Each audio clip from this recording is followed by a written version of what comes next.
Hi, I'm Danny, and today I'm here to show you how easy it is to install the Powermesh Garage Door Controller. It works with your existing motor and remote, but it allows you to control your door like never before, either with your phone or with your voice. Let's go set it up.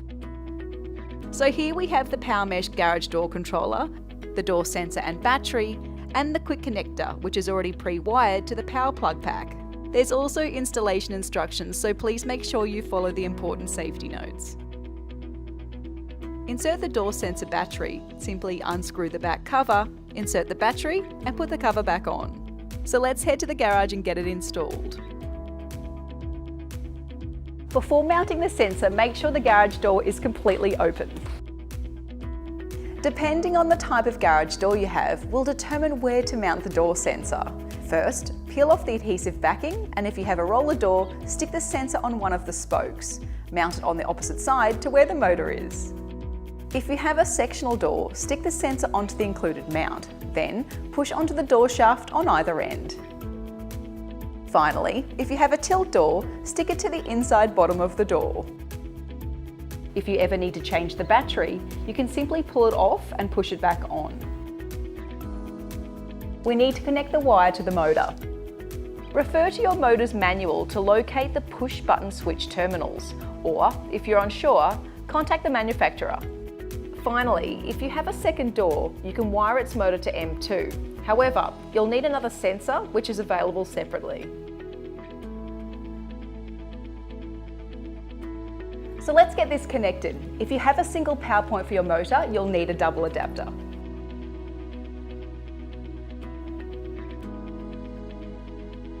To finish, plug in the quick connector, remove the adhesive, and simply stick it to the ceiling. And you might want to tidy up the excess wire. And that's it. Switch it on, and when the Powermesh logo turns blue, it's ready to pair with your phone. Now, let's set up the controller with the phone. Download the Zimmy app, create an account, and log in. First, create a network and name it. Zimmy will start searching for the controller, which may take a minute, so make sure you're standing near it with your phone. Once it's found, press continue. Now we need to connect the sensor, and the door will move to detect it.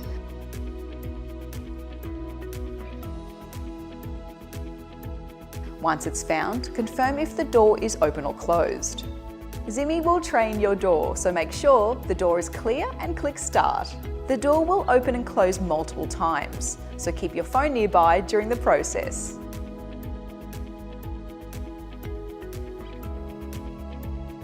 If you have a second garage door, you can now add the sensor. Otherwise, press Finish. So that's it. The setup is completed, and I have full control of the door with my phone. Come on, let me show you one last thing. If you want to control your door when away from home or use voice control with the Google Assistant, you'll need a Zimmy Cloud Connect. Place it in a room that's close to your garage and within range of your Wi-Fi router. Follow the setup instructions. Plug it in, pair with Zimmy, and link with the Google Assistant. I love the convenience of voice control, but you don't want just anyone opening a garage door. Make it simply safer by setting your own unique PIN code. You can then share it with friends and family and change it whenever you like. Hey Google, open the garage door. Can I have your security code to open the garage door? 1, 2, 3, 4.